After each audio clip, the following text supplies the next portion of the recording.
Hi everybody, welcome to the South Australian Sports Show. I hope you can stay with us for the next hour. Greg Anderson in the co-host chair joins me. Ando, how are you? I'm very well, thanks. Yeah, world of sports to talk about it. Mate, there's an absolute belter of a show coming up. We've finally got part two of Peter Daly. We had some technical difficulties, so for those that wanted to see Peter Daly part two, he is back on. Wayne Pryor, one of the greats in the 70s for South Australia when they won the Sheffield Shield. As quick as they get, him and Barry Curtin have got together, and there's some good stories in that. A bit for Australia as well, but I know you'll chat about that a bit later. A bit of controversy on that. We fire a couple later. Of course, Craig Warman's going to join us from the Southern Footy League. We've got the men's and women's squash finals to talk about as well. So plenty coming up on the show. And of course, it's been a big week of sport, Ando. Wimbledon, what did you think? Novak? Fantastic. What about that semi-final? Nadal. That was just incredible. Yep. Both semi-finals were outstanding. So, and of course the World Cup in the soccer. We just had so much great sport, and it has been unbelievable. When you talk about champions and people that you say, if I had some players, I wanted to be like that. Federer getting knocked out in Wimbledon, just a class exit when he leaves. I should have done this better. I should have done that better. He just played better than me. He didn't say it was the umpire's fault, all right? He's just a classy guy. That's why everyone loves him. Yeah. He's just not great on the court, which is utmost importance, but there's a big importance as well being off the court, or off the field, and really holding it up on. All right, time to get to the sports news. Welcome back, Ash, with the news. It's good to be back, boys. Good evening, everyone. South Australia has clinched another youth title after claiming the AFL Under-16 Championships. The boys downed Vic Metro by 12 points at the Gabba, despite a strong late-game charge from the Victorians. Central District midfielder Corey Durden was awarded the Kevin Sheehan Medal as the competition's best overall player and was also named SA's MVP. Adelaide Adrenaline are coming back to South Australia with a point to their name after taking the Sydney Bears to a shootout. An enormous game from goalkeeper Seb Anderson received league-wide recognition after he faced a mammoth 52 shots throughout the game. Adrenaline are back home this weekend and will be going head-to-head with Perth Thunder both tomorrow and Sunday. SA young gun Harrison Hunt has made quite the impression at the Under-20 World Athletic Championships in Finland. Hunt's impressive run in the 4x100 metre relay caught the attention of the crowd, despite the team failing to advance to the finals. Hunt is expected to lead the green and gold to relay success over the next few years. Port Adelaide's top four chances are on the line after a horror game at Optus Stadium where they lost by a devastating 9 points. Robbie Gray will undergo concussion test this weekend after a hit from Ryan Nyhouse which saw him sent straight to the tribune. A bounce-back win against GWS is crucial for Power if they want a top four spot. The Crows are gearing up to face the Lions tomorrow with their confidence restored after beating the Cats. The boys will be without captain Tex Walker, who has been suspended for his hit against Geelong's Zach Tui. To the SANFL, Glenelg and South Adelaide have played out one of the games of the season, with the Tigers taking it out in a thriller. The Panthers were kept goalless in the first quarter and remained on the back foot for the rest of the game. A strong performance from forward Lachlan Hosey got the Tigers over the line. In hockey, both the men and women's South Australian under-21 teams have suffered heartbreaking losses. The women fought out a tough bronze medal game against Victoria with a late game push from the opposition, seeing the South Australians downed by 2 goals. The men played for classification against New South Wales but were outscored in a penalty shootout after the game was tied at 2 games apiece at full time. Both games showed off classy performances from the South Australians, which really displayed the up-and-coming talent SA has to offer. And that's all for this week. I'll catch you later. Yes, well, brilliant to have you back, Ash, reading the news for us. Absolutely outstanding. Time to get to the Southern Footy League. The Prez is always in, and Craig Warman joins us.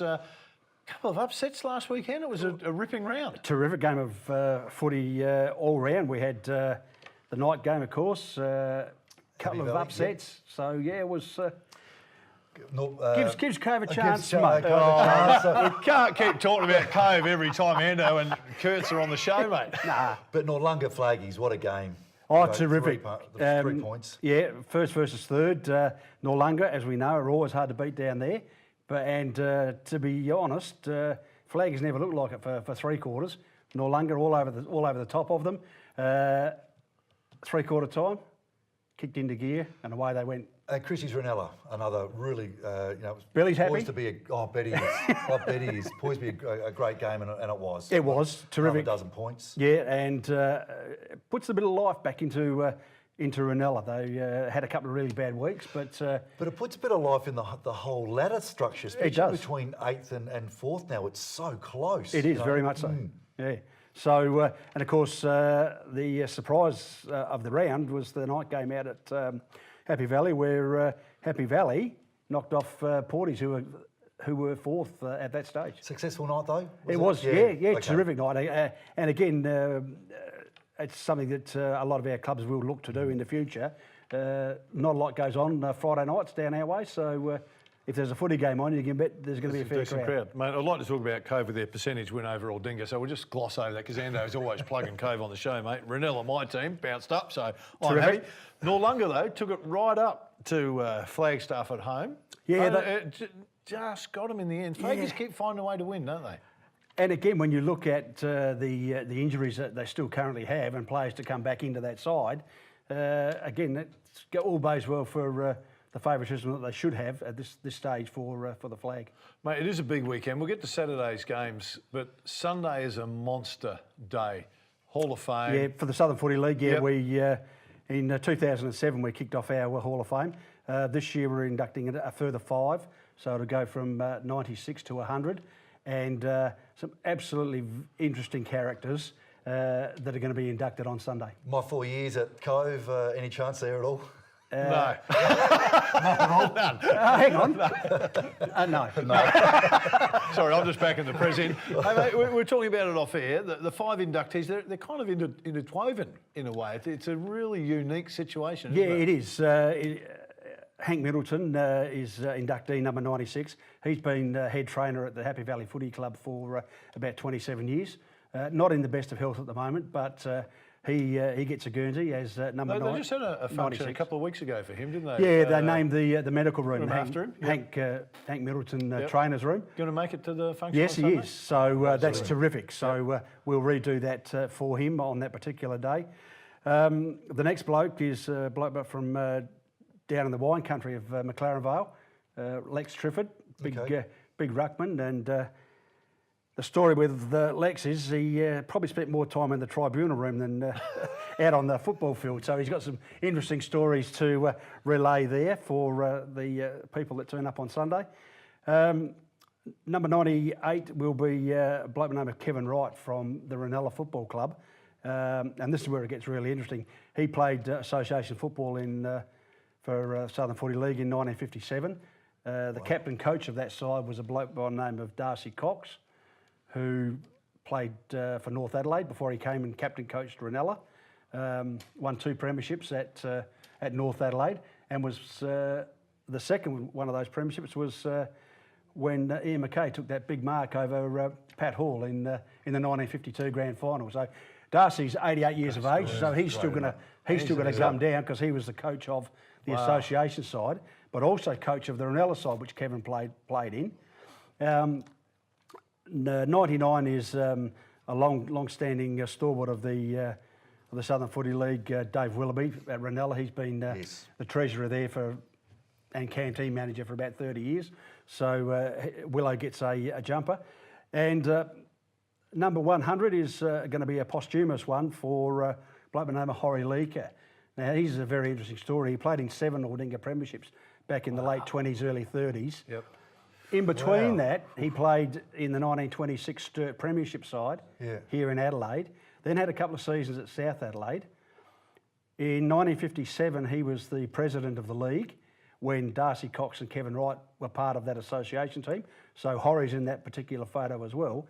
But the interesting story with Horry is he used to run a milk farm down at Maipalonga. In 1936, he had the misfortune of getting his hand caught in a chaff cutter.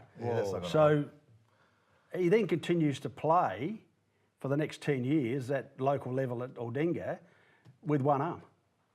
Great story. So it's a great story. It's amazing, and of course, then went on to be president of the Southern Footy League. So he's interconnected with Darcy Cox and Kevin Wright, and we found a young bloke who played with Horry in his last season in 1946, who was only 16 at the time, and he's now in his mid-80s as well. He's coming along to talk about Horry Leaker, and his name's Jeff Howe, and he then when Aldinga folds in the late 50s, goes off to Wollonga and plays in a premiership with another Hall of Famer, Chum Reed from Willunga, and then wanders off into the paddocks of Maiponga and picks up a premiership down playing for Maiponga. So it's right back in the history, haven't yeah, you? Like, this is amazing.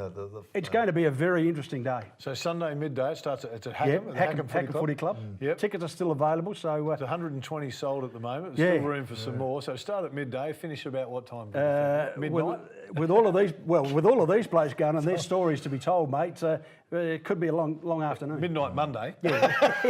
Hey, quickly, because we've got to go, mate, so let's fly through these. Aldinga in 8th spot, Noarlunga in 3rd. It's at Aldinga. Noarlunga should win that one. Yeah. Yep. All right. Flaggies are sitting in 1st spot. Port Noarlunga in 5th. It's at Flagstaff Hill. You'd still go Flaggies, but Porties need to bounce back, and after last week's loss to Happy Valley, if they don't, it's going to really put the pressure on them to maintain their position in the top 5. Because you've got Happy Valley and Cove coming up, and they're chipping at the hills. Yes, very much so. Yeah. So are the Cove boys up to it? I think they're going to get there. They although Happy Valley have been in pretty good form. Yeah. Right. Morphett Vale against Christie's Beach. Christians need to bounce back after losing to Billy's team Ranella, and I think they'll be able to do that. Oh, mate. Always good to catch up. It will be an absolute ripper at the Hackham Footy Club on Sunday for the Hall of Fame. 96 to 105 inductees going in. If you've got a free bit of time, there's going to be some great stories told. Stay with us.